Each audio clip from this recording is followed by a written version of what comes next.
The thing that inspired me to compete in this competition was I always had a passion for change ever since a young age. So since I was young, like I'm pretty sure from like second grade, I've always been interested in geography and different world cultures. And that like passion for geography stemmed into climate change. And one day when I was in, I think sixth grade, my dad gave me like a book on climate change that was written by Bill Gates. And that inspired me to write my own version of the book to try and share my own thoughts, my own opinions, and my views, and to like help increase awareness on climate change, its issues, and why it's so pressing that we need to take immediate action on it now. I also like, because I did geography competitions and a lot of my time when I was younger was spent on geography. I helped like coach kids in my local area. So I've always had a passion for spreading change. And this youth essay competition did a really good job in like giving me a opportunity to share my views and to research into a topic that I truly cared about. Yeah, so one way that the digital divide impacts the world is it can have like significant impacts, like whether it's on like economy, on like many like economic sectors or like industries, for example, like the healthcare industry. Many people in especially in rural India don't have access to healthcare, and that's because they don't have like that access to technology, that internet access, so they won't be able to like find where the nearest hospital is, how far away it is. So because of that, they don't have adequate like infrastructure to access healthcare and to access those resources. Another like sector that I included in my essay was the agriculture sector. So the agriculture sector in India employs around 50% of India's workforce. It's really huge like industry in India. A lot of the farmers unfortunately don't have the sufficient technology and access to the internet to help them give them an advantage when it comes to growing crops. So for example, if I have tech and I was a farmer, I would have many benefits. For example, I could look at like the weather forecast. I can know like tomorrow's weather, the weather for next week, so I can plan ahead.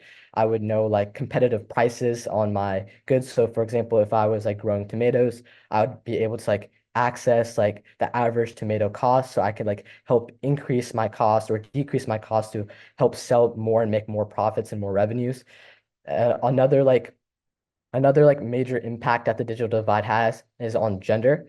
According to an Oxfam report, which I also included in my essay, it found that India's gender divide gap is the biggest in the Asian Pacific. And that's because many women don't have access to the internet and they're less likely to use mobile services and internet than men. So bridging the divide will have many benefits and will help like bring equity to the world. So some of my key learnings was the like during the COVID was like education. So during the COVID pandemic, I did online learning, like I did online school. And I never thought about how like the COVID-19 pandemic, like its implications and its consequences across the world for like especially for like people that don't have access to technology or the internet. That was something I never thought about. But this competition and this essay, like like opened up my eyes to like how like many people, especially in rural India, didn't have access to education because they didn't have like technology, didn't have internet, so they weren't able to tune into online school.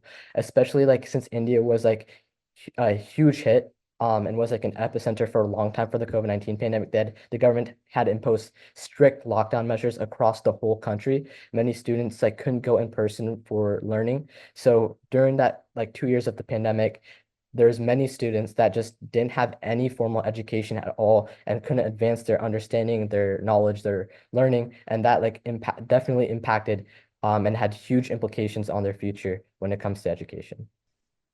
Yeah, so since if students across India have access to the internet and have like technology, whenever there's like any sort of disease outbreak or like unexpected closures of schools, rather than just canceling schools that day, schools can shift to online learning.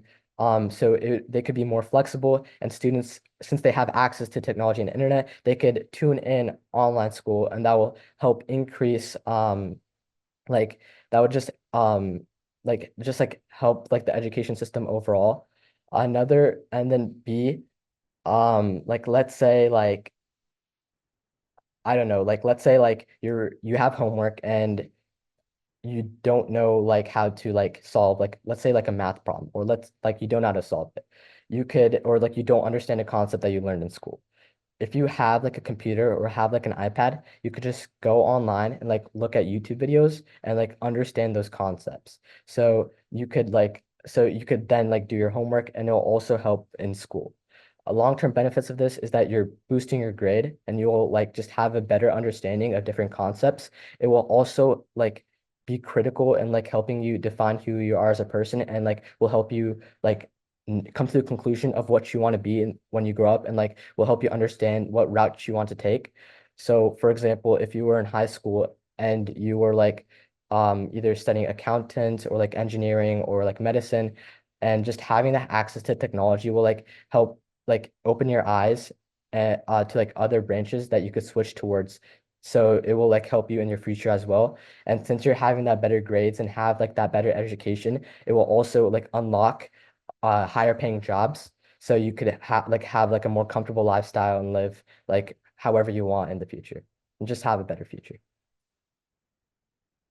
So one thing that I would like to say about this essay is that it was a really long process, but I'm really grateful because it again provided me with the opportunities and like resources to like help further my understanding into the digital divide, which is a topic I want to truly care about, and I want to um like like perform initiatives on through my nonprofit organizations of Young Minds Mission Foundation in India. So there's a lot of stuff that I learned, including like gender, healthcare, agriculture, and education, which I briefly touched upon. But one thing that I didn't talk was about solutions and the potential benefits. So when I was researching this topic, I didn't just want to look at the problems and the solutions, but I wanted to look at like the added benefits. So whether or not this would truly provide us benefits and was truly worth all the pain and resources. And when after researching the benefits, I came to the conclusion that it's really useful and we really need to tackle this issue. One study that came out to me was the McKinsey Global Institute, which indicated that if we could solve and bridge the gap in the digital divide, it could add more than $1 trillion to India's GDP by 2025. And $1 trillion is a lot. It could boost India's economy, and it could just help with people all around, lifting them out from poverty, and it could just help people stabilize their lives and live a better lifestyle. Another like study from Oxfam like stated that like if we could give like these technologies to farmers, then they could see like an increase in their salaries from like 30% because they're accessing like weather forecasts and will have easier access to modern farming techniques, which can boost their yields and their productivity, which leads to more profit. And this can, and also like I talked about in during like in the education section, just having that access to technology, having access to internet will just lead to like better job opportunities and like higher salaries, which is really useful for youth, for students, and for overall employers and workers across the country.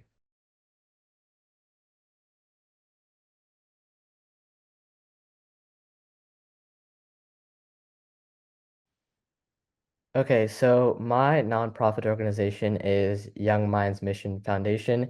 We are a solely student-led nonprofit organization, and our goals and objective is to increase like education on environmental awareness, like geographical and historical understanding. We're also like engaging in like book donations and book drives for underprivileged students, in like our local communities. We're also, right now, we've been conducting like health education and medical camps. So our most recent initiative in India was where we conducted a free medical health camp at the ZPHS High School. It had a total of 90 attendees who came to the health camp for health checkups. And to help run the camp smoothly, we created a team of 12 volunteers from the local high school. And I'm really happy to say that that health camp was a success. And then on India's Independence Day on August 15th, we inaugurated the solar panel project at KP Palam High School. And the solar panel project was an initiative that I was really passionate about because I wanted to like provide a way for this high school to have access to electricity in a sustainable way without emitting emissions. Another reason why I wanted to implement the solar panel project in KP Palm High School was because of some power shortages. So this solar panels will help with that problem because it will provide like constant and continuous electricity for the school.